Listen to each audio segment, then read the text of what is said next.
tardes. Agradezco mucho esta presentación tan generosa, desde luego, y les agradezco mucho a todos ustedes su hospitalidad. Llevo poco rato en Monterrey, pero ya me siento, bueno, como decimos en Chile, como en mi casa. Así que se los agradezco. Yo voy a hacer con ustedes una reflexión bastante libre, no demasiado académica, sobre mi experiencia como escritor de allá, de Chile, y después de la lengua. Y voy a tratar quizá de darles una impresión de lo que ha sido para mí el trabajo, la dificultad y también la gran pasión de ser escritor en este tiempo.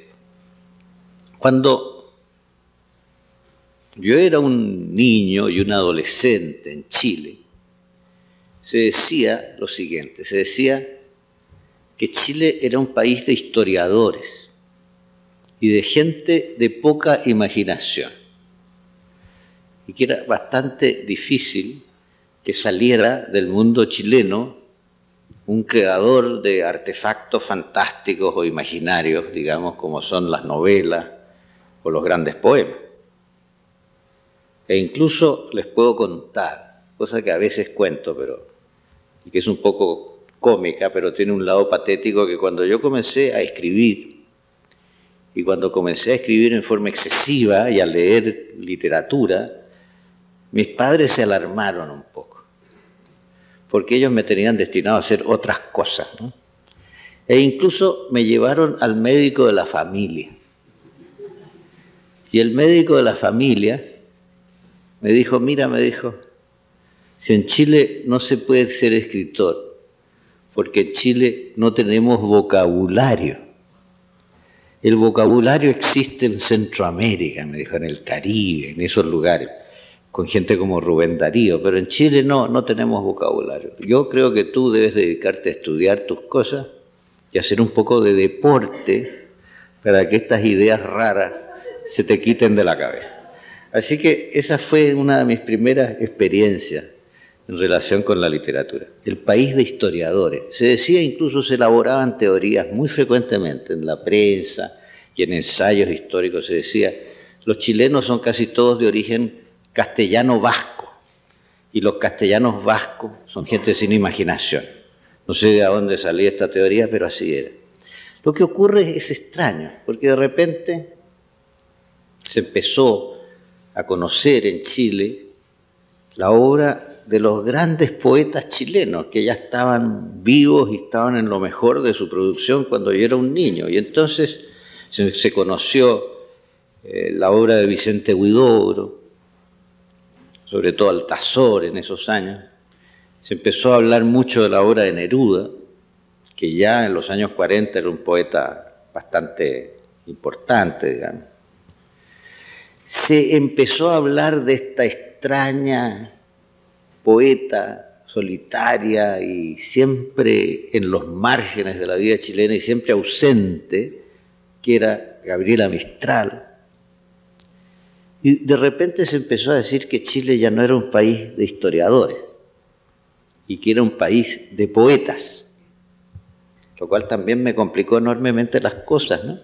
Porque yo quería ser prosista, quería ser cuentista y novelista.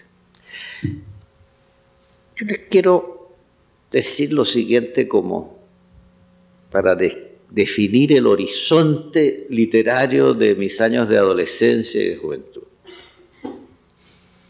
Yo sentía que en Chile se hacía una prosa narrativa que se llamaba criollista, que en cierto modo era una prosa narrativa del mundo de la naturaleza. Y en cierto modo era una prosa del mundo del primer día de la creación. Se describían los árboles, los pájaros, las montañas, y enseguida el hombre muy cercano a la naturaleza, casi sin historia. el campesino, el guaso, el indio, digamos, pero siempre vistos como seres que formaban parte del paisaje y que no tenían historia. Y enseguida la gran poesía hablaba, por ejemplo, de la gran naturaleza. Yo recordaba siempre un poema de Neruda que comenzaba así: antes de la peluca y la casaca fueron los ríos, ríos arteriales, etc. Es decir, el hombre de letras chileno se colocaba frente a la naturaleza y en cierto modo de espaldas o a un lado o a un costado de la historia. Sin embargo, leyendo más, yo me empecé a encontrar con esa poesía del Neruda de Residencia en la Tierra, por ejemplo, del Neruda del Extremo Oriente, que después regresó sobre todo a Santiago y a Buenos Aires, en la época de escritura de esa poesía. Y en esa poesía había una gran visión, a veces sombría y angustiada, del mundo natural, pero también había, curiosamente, una visión muy particular de la historia. Por ejemplo, había una visión de la ciudad. Había un poema ahí que se llama Walking Around, que tiene un título inglés, y que es un poema de la ciudad moderna como lugar depresivo, lugar un poco destruido, lugar de angustia, lugar de inseguridad para el ser humano. Una ciudad con personajes, en cierto modo, desterrados, que pululan por la ciudad, walking around, caminan alrededor de las cosas, pero sin lograr una identificación o una simpatía por las cosas. Habla de las peluquerías, de los cines, habla de tiendas de ortopedia, habla de lugares medio siniestros, digamos, en forma muy insistente. Bueno, yo como joven escritor comencé escribiendo poesía, pero yo siempre sentí que mi trabajo como poeta era insatisfactorio, que yo no conseguía dar una nota personal, original en la poesía. Yo tenía, creo que, buen oído, y entonces leía un poema y escribía un poema a la manera del poeta que había leído. Yo leía un poema de Neruda y escribí una poesía nerudiana. Y mis amigos la encontraban muy buena porque no conocían tanto a Neruda como yo, pero yo la encontraba muy mala, ¿eh? Y estaba siempre insatisfecho con ese tipo de escritura. Y entonces, enseguida yo sentía, yo no puedo escribir como los escritores que me han precedido en Chile, porque yo vivía en el centro de la ciudad de Santiago y había nacido en un caserón viejo en el centro de la ciudad de Santiago. Y me movía entre esa casa, las casas de algunos amigos, el mundo del Santiago del centro sobre todo, y el colegio de los jesuitas que queda como a 5 calles de mi casa, 5 o 6 calles de mi casa. Y vivía en ese mundo, vivía inmerso en ese mundo, y de repente entonces empecé a descubrir con una sensibilidad particular esos poemas que hablaban de la ciudad. Y entonces descubrí, por ejemplo, no solo poemas chilenos y latinoamericanos, descubrí poemas de César Vallejo sobre el mundo de la ciudad. Pero después descubrí en una traducción que se publicó en una revista chilena al poeta inglés T.S. Eliot, que escribía sobre una especie de Londres fantasmagórico, ¿no? Y después eso me remitió a leer poemas, por ejemplo, de Baudelaire, del francés, que daban una visión del París del siglo XIX, una visión bastante particular, un poco negra, nostálgica, con espacios urbanos extraordinarios. Y pasé entonces de escribir poesía a lo siguiente. Yo tenía bastante conciencia de que el mundo en que yo me movía era un mundo lleno de historias de cosas que se contaban. Es decir, era un mundo en que había una memoria más o menos colectiva, diversa y rica de historias. Mi abuela contaba historias, mi abuelo contaba historias, mi madre contaba historias, pero también llegaba un hombrecito a la parte de atrás de la casa a vender, por ejemplo, lo que se llama en Chile un chanchito lechón, un cerdo nuevo, y ese personaje contaba fantásticas historias. Y después había un hombre que iba a encerar, que se llamaba Ramoncito. Siempre se le decía Ramoncito, y Ramoncito también contaba historias. Ramoncito también contaba fantásticas historias. Y después yo llegaba al colegio y mis compañeros de colegio contaban historias de sus hermanas, de sus primas, de los curas, de los castigos de los curas, de los abuelos, qué sé yo. Y la gente de la generación de mis abuelos, que yo escuchaba siempre con gran fascinación, a mí mi experiencia de niña era que siempre me estaban echando porque yo me estaba metiendo a escuchar las historias de la gente mayor. Y una experiencia de sufrimiento porque me echaban, digamos. Porque habían historias que no se podían escuchar, que los niños no debían escuchar, ¿no? Entonces era una experiencia continua de censura, ¿no? Y de expulsión. Pero yo siempre estaba entrando de nuevo a escuchar historias. Entonces había historias, por ejemplo, de la Guerra Civil de 1891. Maravillosas historias a veces, fantásticas historias. Yo tendría que tener unos 300 años por delante para escribir todas las novelas que pueden salir de esas historias. Yo siempre he sentido que lo malo y lo bueno de la literatura es que uno nunca va a alcanzar a escribir todo lo que se puede escribir. Nunca se va a jubilar, pero nunca va a alcanzar. Bueno, en esa forma yo de repente empecé a escribir pequeños textos en prosa, eran como viñetas, que eran ficcionalizaciones de historias que yo había escuchado. Y entonces hago la siguiente reflexión. Ahora, yo me encuentro con un panorama literario en que el país anterior era el país de los historiadores, pero era un país de historiadores aburridos, en general, ¿no? Historiadores llenos de datos, muy áridos en su escritura y qué sé yo. Y después, en una segunda capa, me encuentro con el país de los poetas, de la gente de la gran fantasía verbal, pero de una fantasía verbal, digamos, que se aplica más bien a lo que se podría llamar el primer día de la creación. Los ríos arteriales, los volcanes, el mar, etcétera, etcétera. Y entonces, yo en una tercera etapa me veo de la siguiente manera. Resulta que a mí me fascinan las historias y por lo tanto me interesa el pasado. Y en este mundo en que todo aspira a ser nuevo, me interesa lo viejo.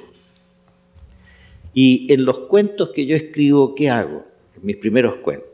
Son todos cuentos en que un niño mira el mundo de los viejos, de los mayores.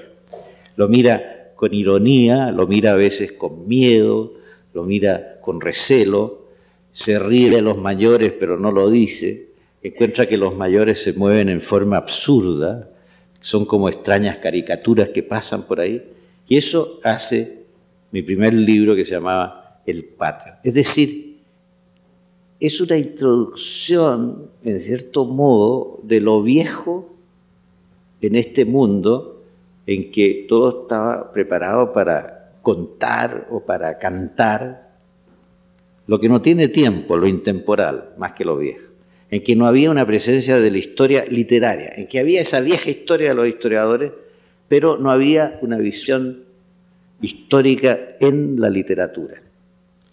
Y esto fue captado por la crítica en ese tiempo, y algunos críticos se molestaron con esta forma de escribir y otros se interesaron. Me acuerdo de un crítico que se llama Ricardo Lachan, que fue un gran crítico chileno, que dice, esta literatura es curiosa porque en vez de hablarnos de los caballos y de las costumbres campesinas, nos mete en unos salones viejos, venidos a menos, con las cortinas medias apolilladas. Me acuerdo que decía eso.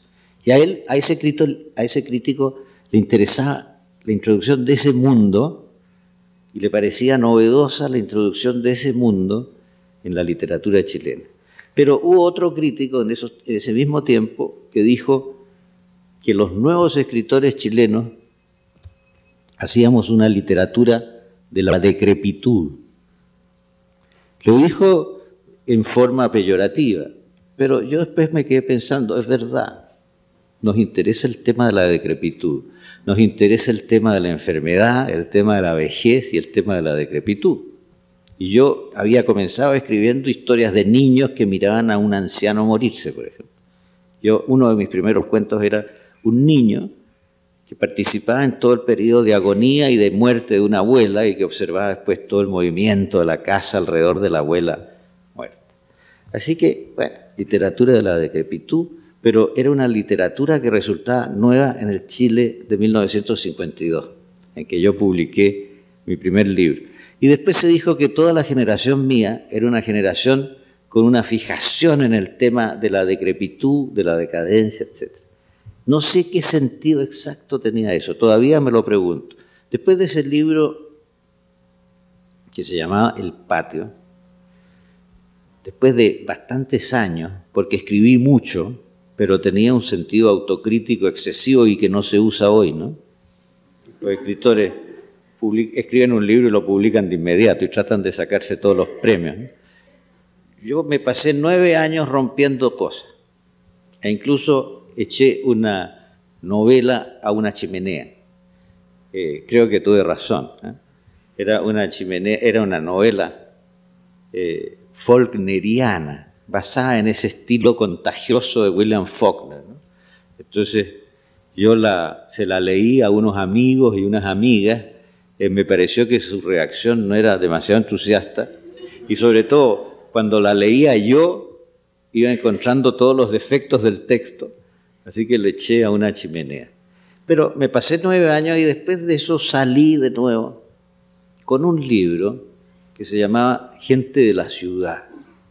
El título no me parece muy bueno, pero no he renegado del libro por lo siguiente, porque yo, entre mis lecturas preferidas, tenía el primer libro, el libro de cuentos de James Joyce, el libro que se llama Dublineses.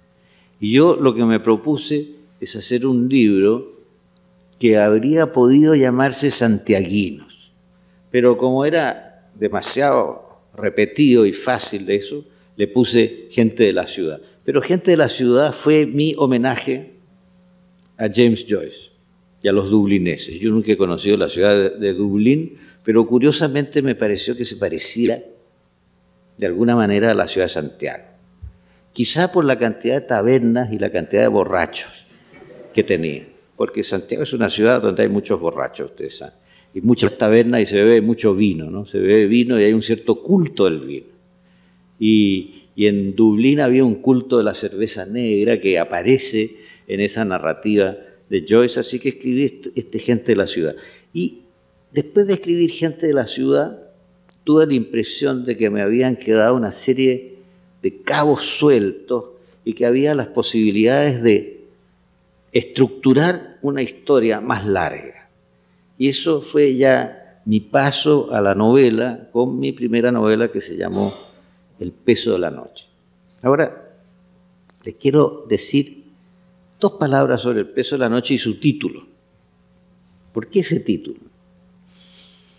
Yo tenía una sensación y una intuición más o menos depresiva y pesimista con respecto a la sociedad chilena en mi juventud. Y la verdad es que con los años me he puesto menos pesimista, un poquito más afirmativo, digamos.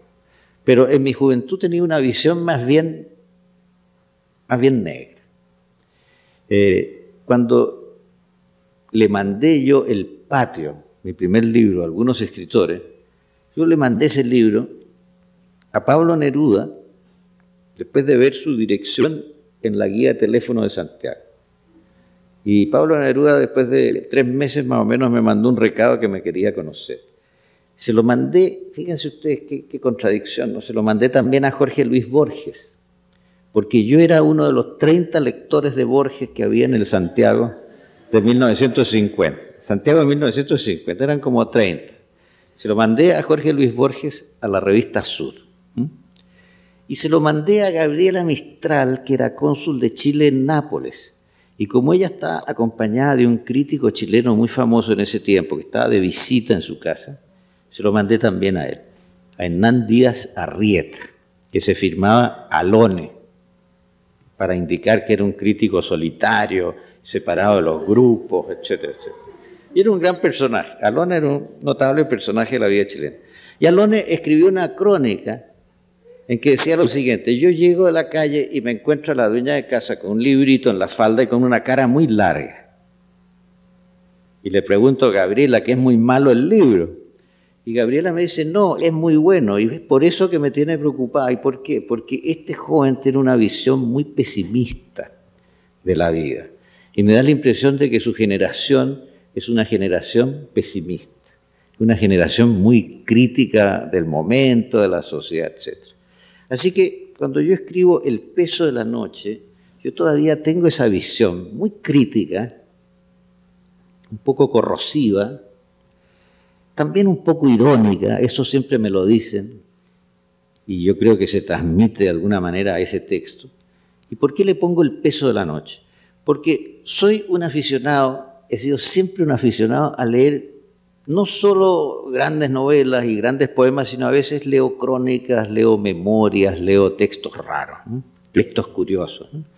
Y yo me había leído unas cartas de uno de los primeros políticos del siglo XIX chileno, que es considerado como un fundador de la República Conservadora Chilena del XIX, que se llamaba Diego Portales.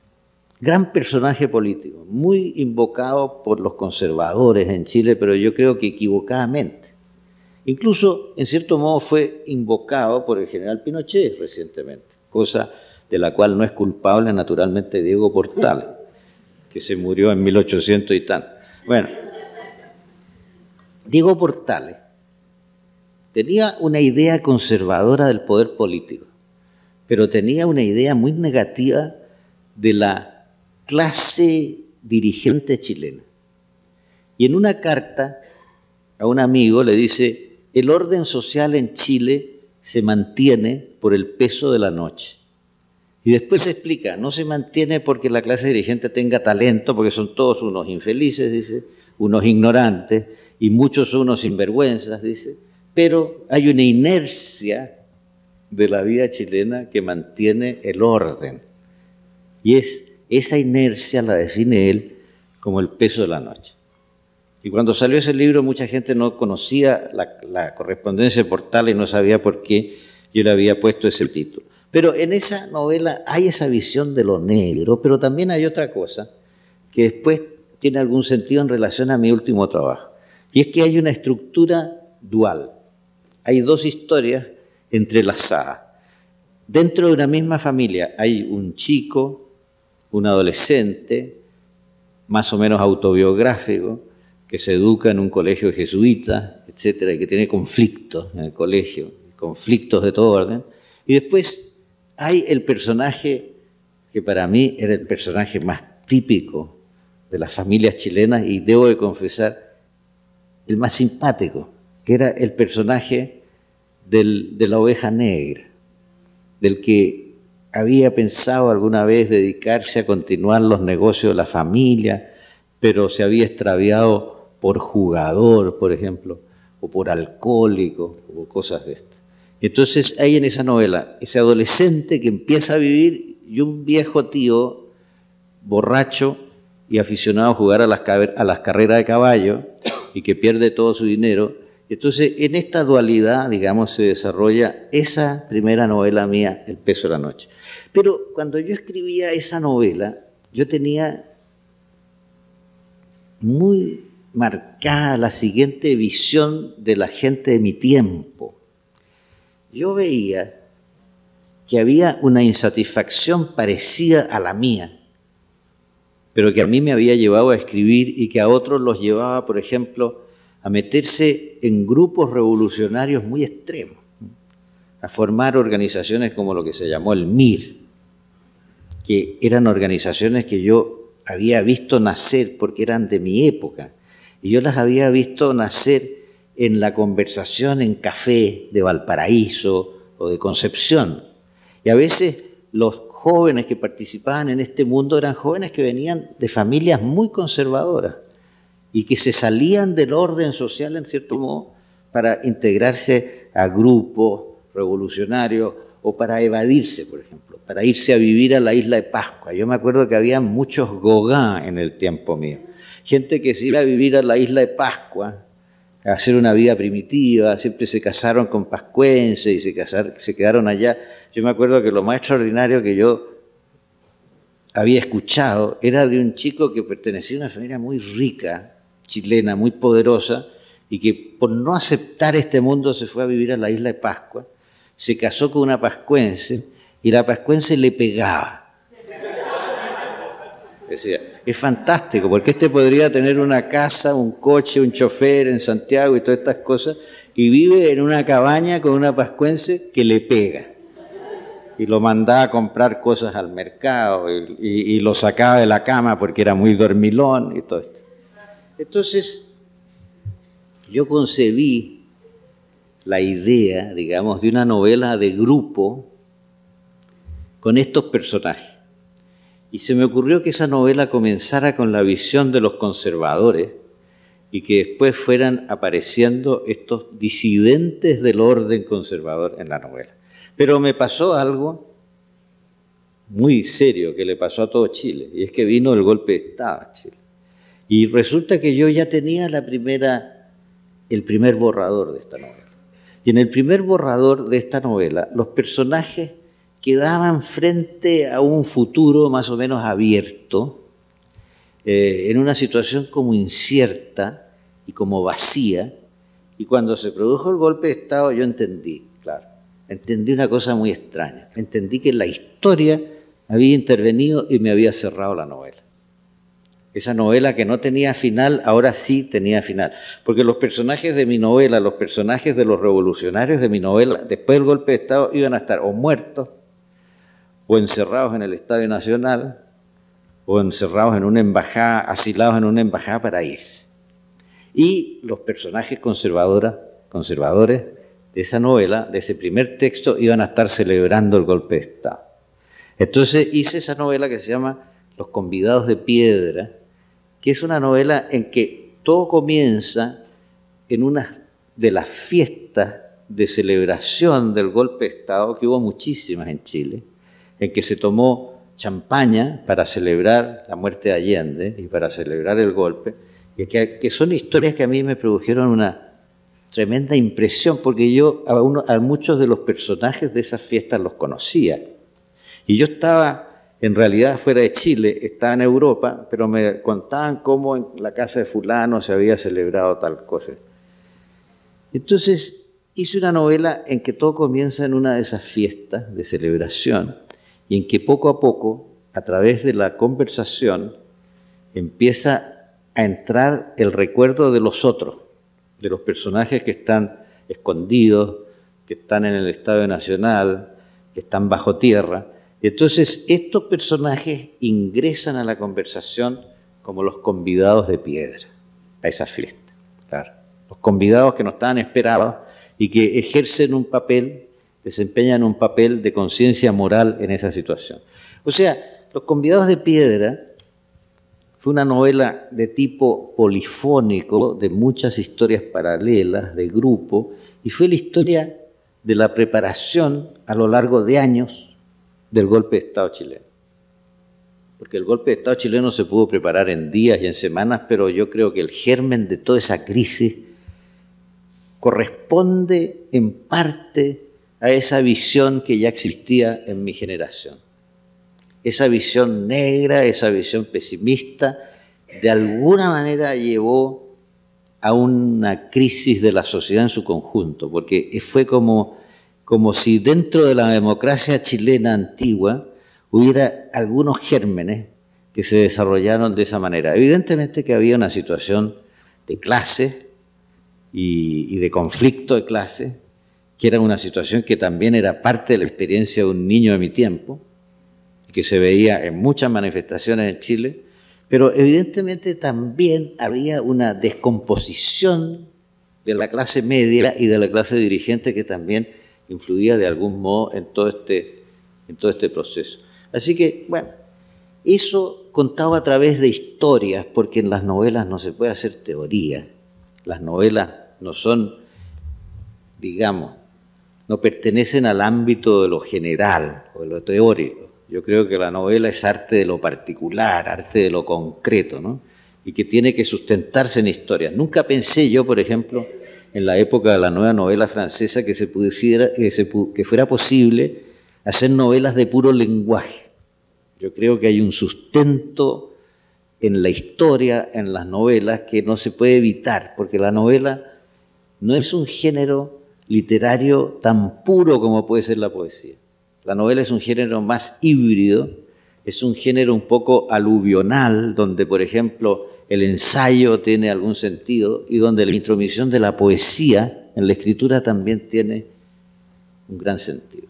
Así que ese fue mi experimento de los convidados de piedra. He escrito muchas otras cosas entre una cosa y otra, pero estoy, digamos, definiendo algunos momentos más o menos importantes de mi narrativa para transmitirles algo de esta experiencia de escritor. Yo ahora he escrito una novela que se llama El sueño de la historia, que creo que así como Los convidados era la novela de la preparación del golpe, esta es la novela de la preparación de la salida, de las etapas más negras. Y entonces, por eso digo que de viejo me he puesto un poco menos pesimista, que he escrito una novela que es una novela que vislumbra la salida y que explica la salida. Y esta es una novela también con dos historias, como la de mi juventud, como El peso de la noche. Y les voy a contar brevemente cómo entré en este tema. Yo regresé a Chile, todavía en plena dictadura, cuando pensé que podía regresar sin un riesgo personal. Incluso me equivoqué algo, porque mi regreso terminó siendo más arriesgado de lo que yo calculaba. Pero en fin, regresé en diciembre del año 78 a Chile, y en el año 79 me encontré con un tema. ¿Y por qué me encontré con un tema? Porque regresé después de muchos años. Y entonces yo había salido de un Chile que era el Chile de mi juventud, que yo miraba con cierto pesimismo, pero que era un país más o menos libre, bastante alegre, con mucho sentido del humor, con una buena convivencia entre la gente. Incluso la extrema izquierda a veces se encontraba con gente de derecha y se tomaban una copa, digamos, ese tipo de mundo de convivencia. País más o menos juerguista, farrero, decíamos en Chile, donde el vino tenía una importancia, este país de borrachos que yo decía, ¿no? Y regresé a un país en que me llamaron la atención de entrada algunas cosas. Por ejemplo, el tono de silencio, que los chilenos hablaban en voz baja y no se reían. Es decir, que había un miedo dominante. Yo me acuerdo que entré al metro de Santiago y me pareció fantástica la calidad casi de silencio que dominaba en el metro. La gente hablaba con mucho cuidado y hablaba poco, y más bien se sentía el ruido de las máquinas, digamos, dentro del metro. Entonces, esa fue mi primera visión concreta de cosas. Pero después yo sentí que yo quería saber más de mi propio país. Yo llegaba con una especie de enorme curiosidad por el país. Yo llegaba ya como un extranjero, hasta cierto punto. Me encontraba con otro país y empecé a buscar cosas. Empecé a descubrir olores, sabores, comidas, tonos de voz, chilenismos, personas, perros y gatos también, y gallinas, y animales y pájaros, ¿no? Y empecé a recuperar historias chilenas. Y me encontré de repente con la siguiente historia. Les voy a contar incluso por qué, porque tiene un lado cómico el asunto. Me llamaron de la Academia Chilena de la Lengua. Me llamó un amigo viejo que se llamaba Carlos Ruiz Tagle, a quien siempre conocíamos como el Charlete Ruiz Tagle. Me llamó el Charlete Ruiz Tagle, que era un personaje muy simpático, con un gran sentido del humor, muy humano y muy buena persona. Y el Charlete me dice que me quieren hacer miembro de la Academia de la Historia. Yo le dije, hombre, pero mira, esta debe ser la Academia de Pinochet, yo no me quiero meter en eso ni por nada. Me dijo, mira, estás equivocado, porque es la única institución chilena, me dijo, donde hoy día hay elecciones libres. Y me dijo, y la prueba es que te queremos elegir a ti y queremos elegir a Francisco Coloane, que es un viejo escritor de la izquierda chilena, antiguo y todo eso, muy buen escritor. Bueno, si es así, terminé por aceptar. Y me puse a leer la historia de el trabajo de mi predecesor en el asiento mío de la academia, porque tenía que hacerle un homenaje a él en el discurso de incorporación. Y mi predecesor era un historiador que se podría llamar un historiador de la vida menor o de la vida privada. Cosa muy curiosa, porque yo siempre sentía que el novelista, en cierto modo, está cerca de la historia menor y de la historia privada. Y Balzac describió al novelista como el historiador privado de las naciones, en un libro que se llama Esplendores y miserias de las cortesanas, un precioso libro. Bueno, entonces me puse a leer a mi predecesor, y mi predecesor, Eugenio Pereira Salas, tenía una historia de la cocina en la colonia chilena, y tenía una historia del teatro en los comienzos de la República, y tiene una historia del arte en la colonia, en que hay un largo capítulo sobre un arquitecto que se llamaba Joaquín Toesca y Ricci, romano, y la madre de él era de Siena. Y este hombre, nacido alrededor del 750, de 1750, poquito antes parece, pero la fecha es un poco incierta. Este hombre fue contratado por el obispo de Santiago para terminar los trabajos de la Catedral de Santiago. Llegó a Santiago en 1780. Ahora, resulta que este Toesca era evidentemente un hombre de gran formación para su tiempo, de gran cultura, que había vivido en un mundo brillante y por alguna razón muy extraña se le ocurrió llegar a esa provincia muy remota del Imperio Español, que era la Capitanía General de Chile, que no era virreinato, era Capitanía General. Bueno, Toesca había estudiado en Roma, se había recibido de arquitecto en la Academia de San Luca, había sido discípulo de los mejores arquitectos de su tiempo y había estudiado ingeniería militar en Barcelona y después había sido ayudante de Sabatini en Madrid, el arquitecto de la Puerta de Alcalá, el arquitecto oficial de Carlos III, en la época del siglo XVIII español. Y de ahí parte a Chile, es decir, a una ciudad de adobe, de paja, de barro, que cada cierto tiempo es absolutamente arrasada por las inundaciones del río Mapocho, por los terremotos, por cataclismos de toda clase, a una ciudad donde impera una beatería, digamos, profunda, porque es una ciudad que era conocida como la ciudad de los conventos. Se calcula que en esa pequeña ciudad de Santiago había como 200 conventos.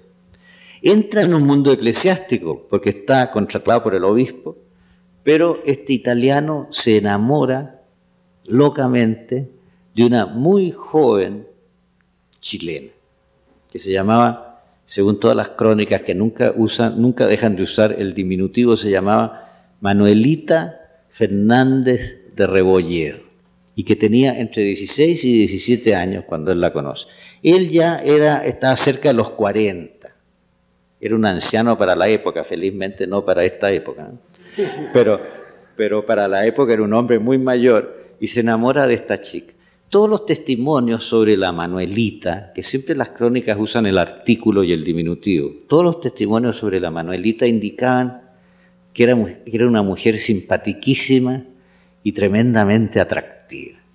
A mí me habría encantado conocerla. La Manuelita, por ejemplo, según una de las crónicas, dice, tenía el genio vivo, con B larga, con B alta, genio vivo. Después, otra crónica, son crónicas históricas, digamos, que personajes totalmente históricos. Otra crónica explica que el obispo de Santiago,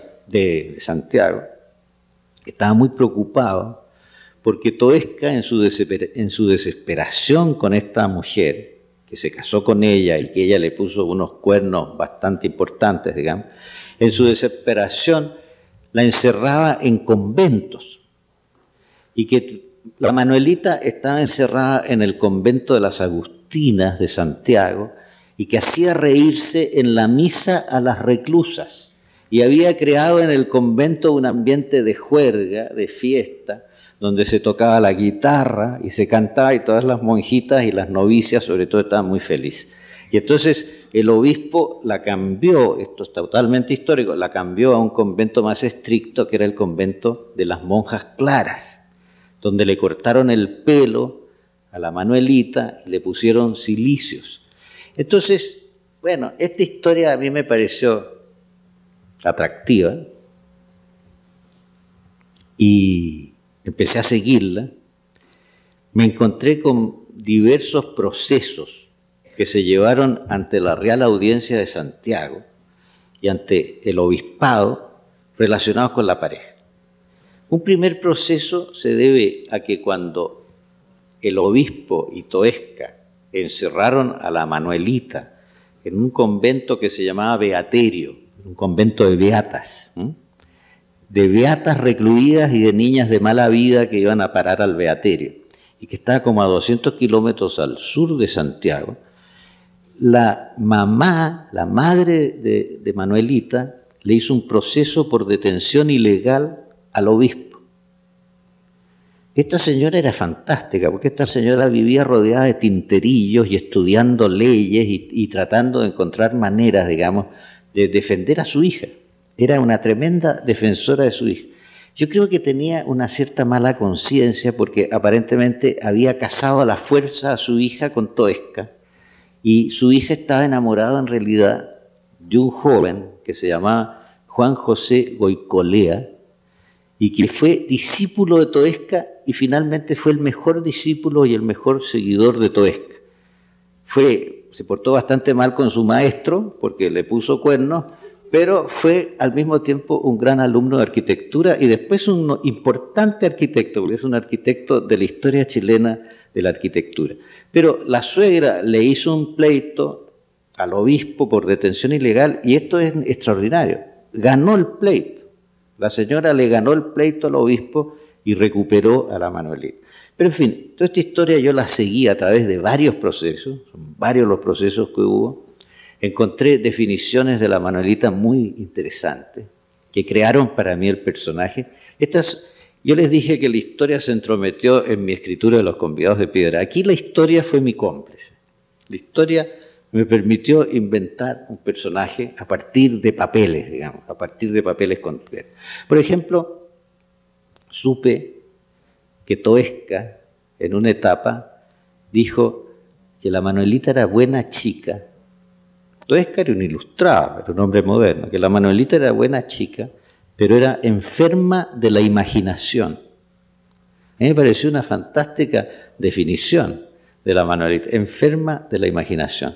Bueno, al final de su vida, cuando Toesca sintió que se iba a morir, esto también consta en las crónicas, llamó a la Manuelita, que ya estaba separada de él y vivía con su madre, y llamó a sus principales vecinos y amigos, e incluso a sus maestros de obras, en arquitectura y en trabajos de ingeniería que él estaba haciendo en ese momento. Y delante de todos dijo una frase que yo no me atrevería a decir si no fuera una frase histórica, porque parece absolutamente inverosímil por su romanticismo, incluso, porque dijo, frente a todos, dijo, te amo y te perdono. Yo pensé que si este no hubiera sido un italiano de gran formación y que pertenecía al mundo moderno, pertenecía al mundo de la ilustración y al racionalismo, al siglo de las luces, Si no hubiera sido eso, si hubiera sido un marido chileno, ya la habría matado a palos hacía rato. Y sospecho que si hubiera sido un marido mexicano, también. O peor. Pero este italiano, que nunca se incorporó bien al mundo chileno, que siempre fue un poco distante y un poco enigmático, una figura un poco sombría, pero de gran talento, bueno, termina por perdonar a la Manuelita.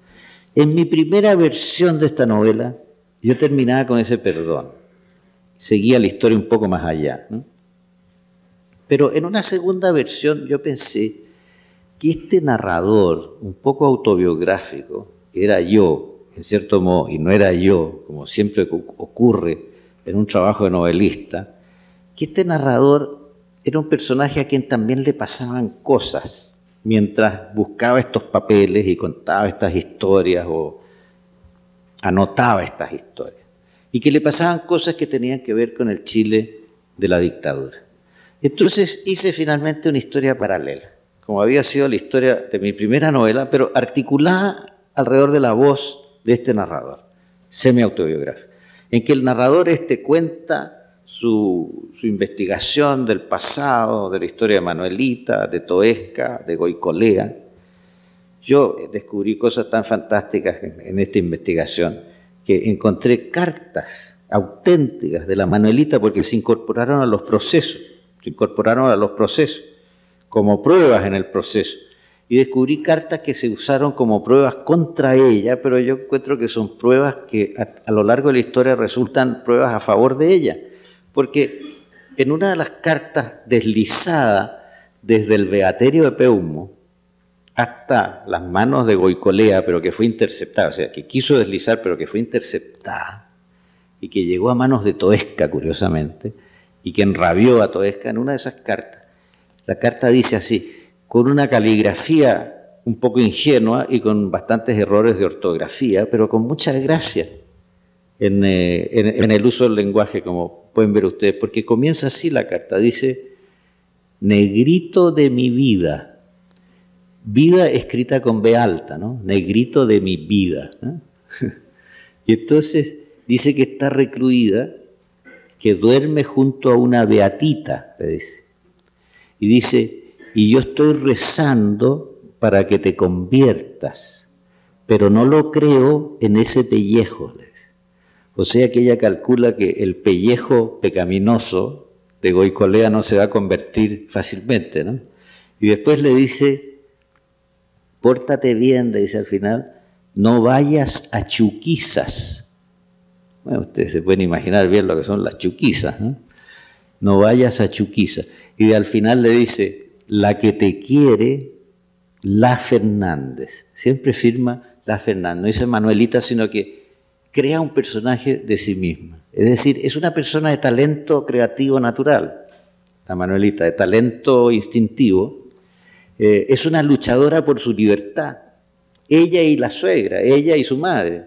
Porque los procesos siempre son para obtener la liberación, la salida del convento.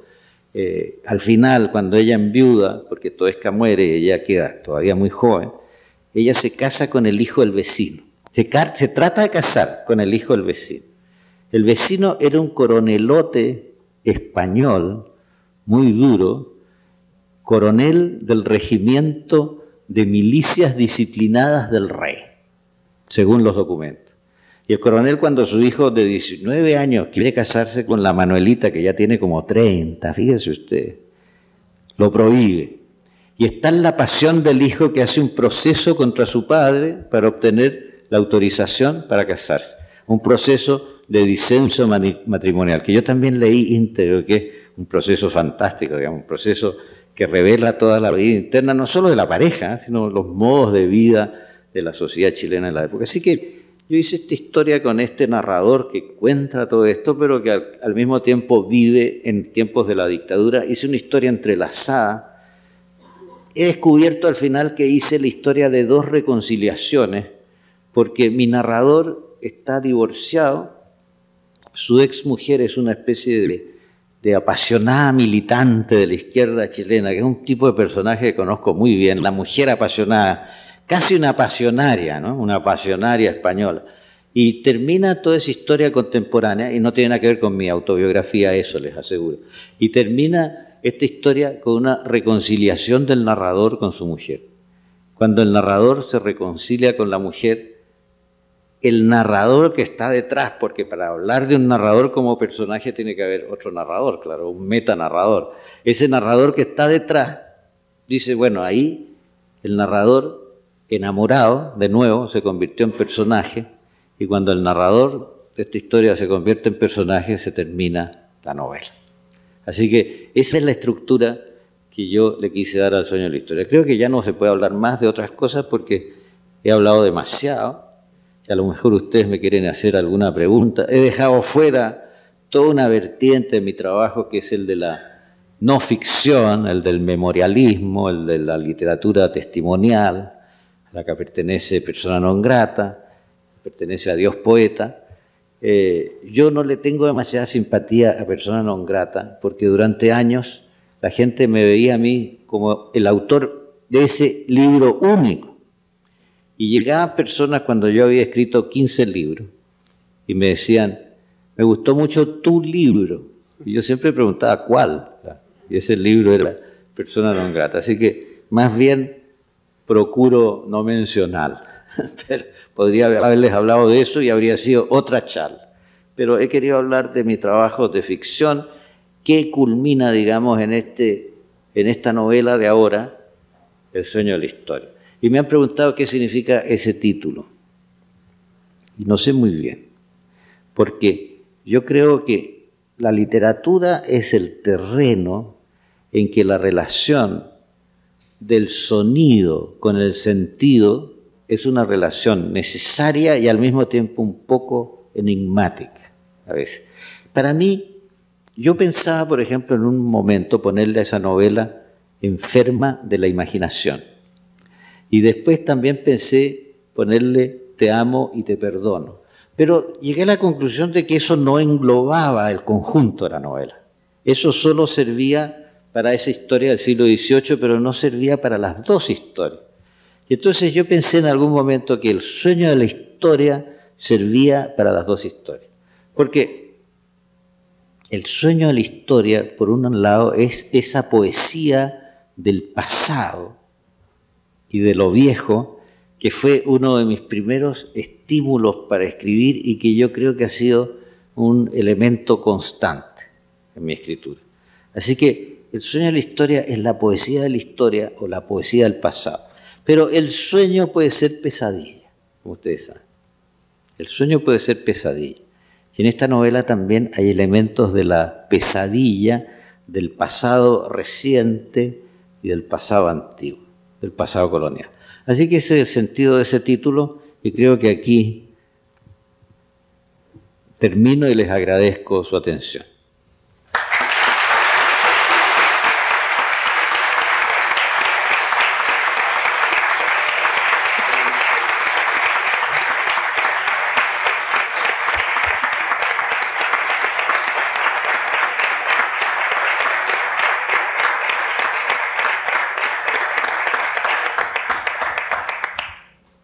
Bueno, pues muchas gracias. Hemos recibido muchas preguntas de todos los campus. Vamos a empezar con una del campus Estado de México.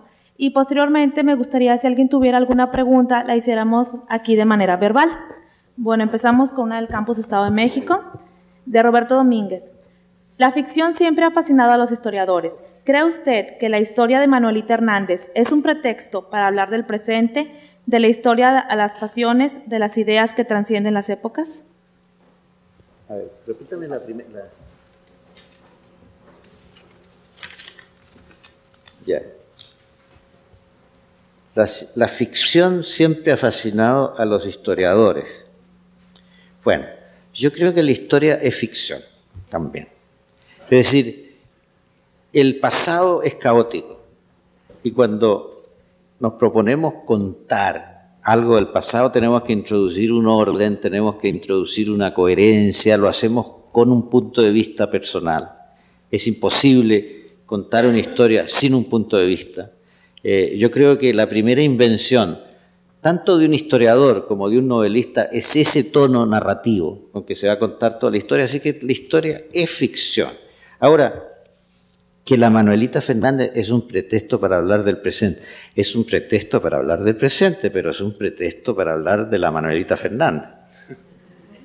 Porque a mí me gusta mucho la Manuelita Fernández como persona del pasado y me encantaría encontrarme con una Manuelita en el presente también.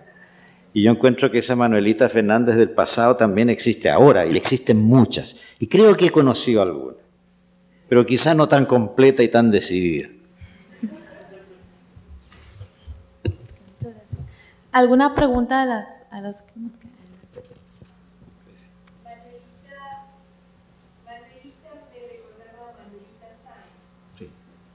Sí, eso ya me lo han dicho. Sí, claro, tiene algo, seguramente hay algo.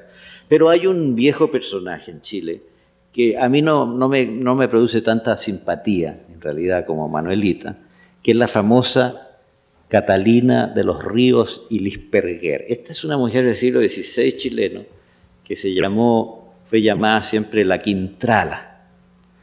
Y la Quintrala era un personaje feroz. Parece que era una mujer muy atractiva, pero era una mujer muy poderosa, a diferencia de la Manuelita, que siempre era un personaje muy desamparado, ¿no? La Quintrala era muy poderosa porque era dueña de grandes tierras y de grandes encomiendas en el siglo XVI chileno. Y claro, tuvo una vida licenciosa y feroz, porque cuando tenía amores con sus esclavos negros, los mataba después, según se dice. Después de un cierto tiempo los asesinaba, los mandaba a asesinar. Así que se ha dicho alguna vez que la Manuelita era la pequeña Quintrala de Joaquín Toesca. Y hay un texto con ese título, porque hay 2 o 3 estudios importantes además sobre el caso de la Manuelita y Toesca. Pero a mí me parece que la Manuelita es tierna y es simpática. Por ejemplo, hay mucho detalle en las crónicas sobre ella que indican que le gustaban mucho los perritos y los gatitos, y que era muy tierna con los animales y con los niños. En cambio, la Quintrala no, la Quintrala es una expresión de algo negro que había en el mundo colonial. Así que, pero claro, la Manuelita sabe, sí, tiene mucho. ¿Alguna otra pregunta?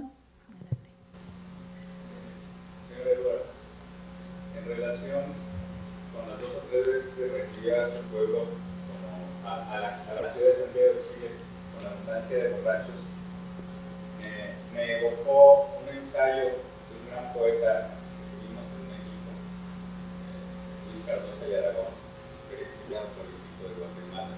Tiene un hermoso ensayo que se llama Elogio de la ebriedad, donde distingue la borrachera degradante, como podríamos pensar la de nuestros indios chamulas, por la opresión que han vivido 500 años, de una ebriedad más parecida al otium de los griegos. ¿A cuál se parece más a los chilenos?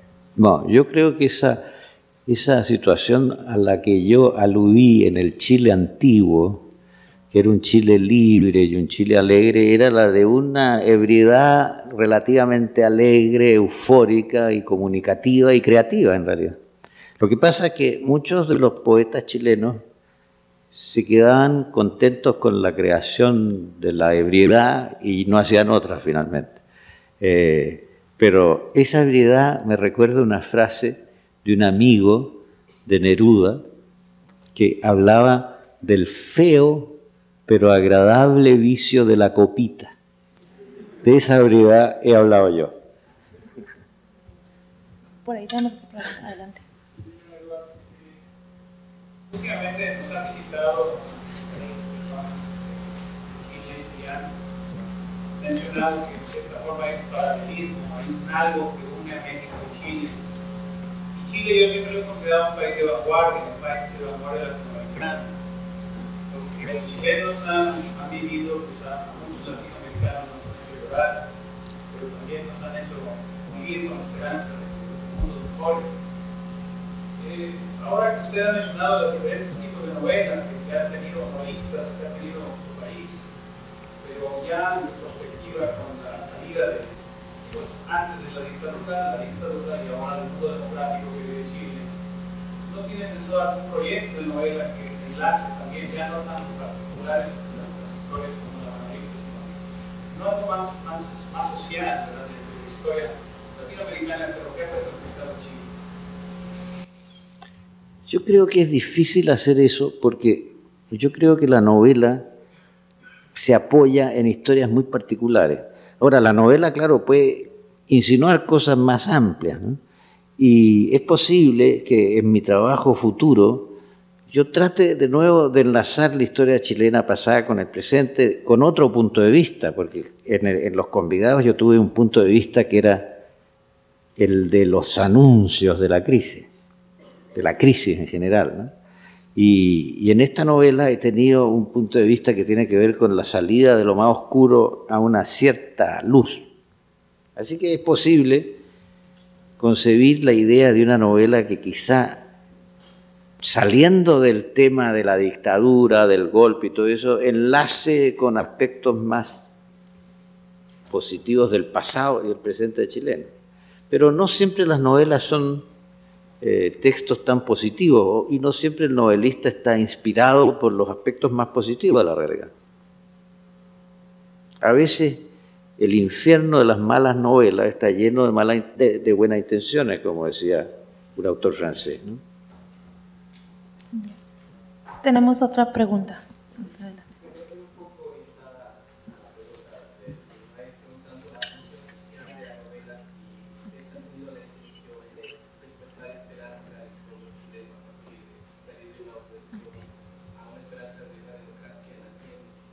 Sí.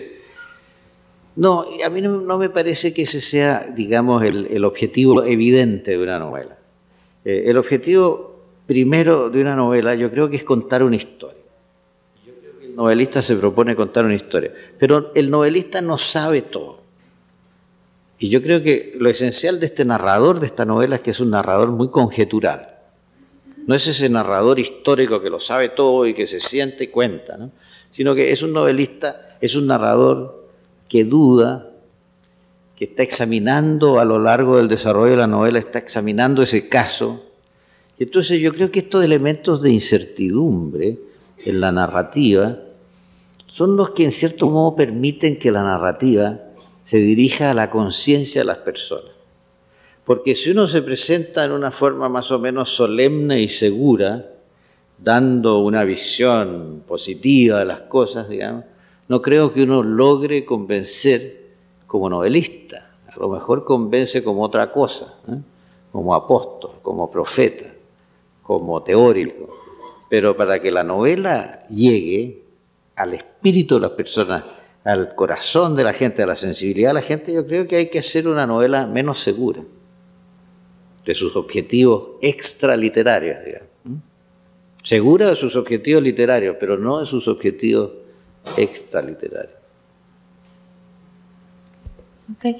Aquí tenemos otra pregunta del campo Ciudad de México.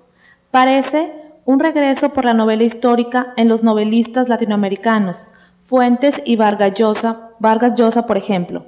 ¿Por qué esa nostalgia por recuperar el pasado a través de estas historias particulares? Bueno, siempre una novela es histórica. Siempre una novela es histórica. Porque una novela puede ser la historia de una persona, puede ser la historia de una familia, pero siempre la novela es un desarrollo en el tiempo de algo. Y eso significa que es una historia. Y es lo esencial del género, creo yo. La novela cuenta algo y ese relato que hace una novela transcurre en un tiempo, que puede ser un día, que puede ser una hora y pueden ser 100 años, ¿no? Y yo creo que no hay espacios de tiempo, digamos, asignados a una novela. La novela tiene una gran libertad con respecto al desarrollo histórico. Ahora, es evidente que el presente se explica a partir del pasado también.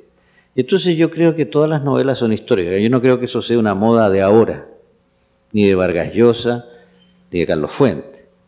Yo creo que Balzac es un novelista histórico.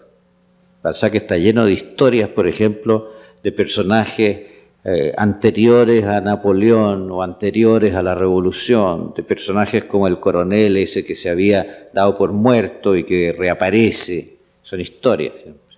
Y Víctor Hugo, bueno, Notre Dame de París es una historia, es una novela histórica. Los Miserables abarca años de la historia de la sociedad francesa, etc. Y Tolstoy es histórico. Es decir, yo creo que la relación de la novela con el género histórico es una relación muy profunda y que la novela pertenece, digamos, a lo que se podrían llamar artes de la memoria. Memoria individual, memoria colectiva, memoria histórica. Y que eso no es de hoy, eso no es de hoy, eso es antiguo. Que a veces en la novela aparece también como un factor fuerte la nostalgia de tiempos históricos anteriores, que es el caso del Quijote, ¿no? El Quijote es un tremendo nostálgico de la Edad Media, ¿eh? De la época de la caballería andante. Pero en fin, no concibo la novela sino como un tipo de relato que tiene que ver con el tiempo y con la historia. Y que puede ser, el tema de la novela puede ser precisamente el de la recuperación del tiempo extraviado o perdido, como el caso de Proust. Gracias. Tenemos aquí nuestra última pregunta del campus Eugenio Garzazada. Usted mencionó que El sueño de la historia es una novela que prepara para el inicio del fin, es decir, prende la chispa de la esperanza. Sin embargo, la novela también presenta una crítica a los ideales sociales de las décadas pasadas, es decir, del socialismo no como ideal, sino como práctica. En su opinión, ¿cuáles serán los ideales sociales de los jóvenes en el futuro? Bueno, no creo que la novela esa sea una crítica de los ideales del pasado ni del socialismo pasado. Es una historia en que, claro, aparece una visión del pasado que puede ser una visión no demasiado optimista, pero lo que ocurre es que la experiencia nuestra, chilena, es una experiencia que no nos conduce al optimismo en algunas cosas. Y si nos conduce al optimismo, nos conduce a los optimismos muy cautelosos, digamos. Nos enseña a que hay que tener cuidado con las utopías, digamos, sobre el futuro, porque se pueden transformar estos paraísos en infiernos, y eso es lo que ocurrió en la vida chilena. Ahora, ¿qué le puedo indicar yo a los jóvenes con respecto a los ideales de los jóvenes? Bueno, yo creo que en esta novela se insinúa varias cosas, quizá. Primero, que el tema del amor, que ha sido un tema de toda la literatura, desde Homero, es más importante de lo que parece. El tema del amor y el tema del perdón, que es un tema que existe en esta novela. O sea, digamos, a la vejez viruela, ¿no? En la vejez yo he escrito una novela de amor, porque antes escribía novelas más escépticas con respecto al amor. Eso es un punto. Enseguida, que la idea de la libertad es esencial, es importante. Porque hay una lucha por la libertad en la Manuelita y por la libertad femenina. Y hay una lucha por la libertad en los personajes del presente histórico. Y enseguida, que la idea de la organización civilizada y humana de una sociedad, sin entrar en detalles políticos, pero la idea de la organización civilizada, de la convivencia de la humanidad en la sociedad es importante. Puede que eso también esté ahí, pero yo no sé si me propuse tantas cosas.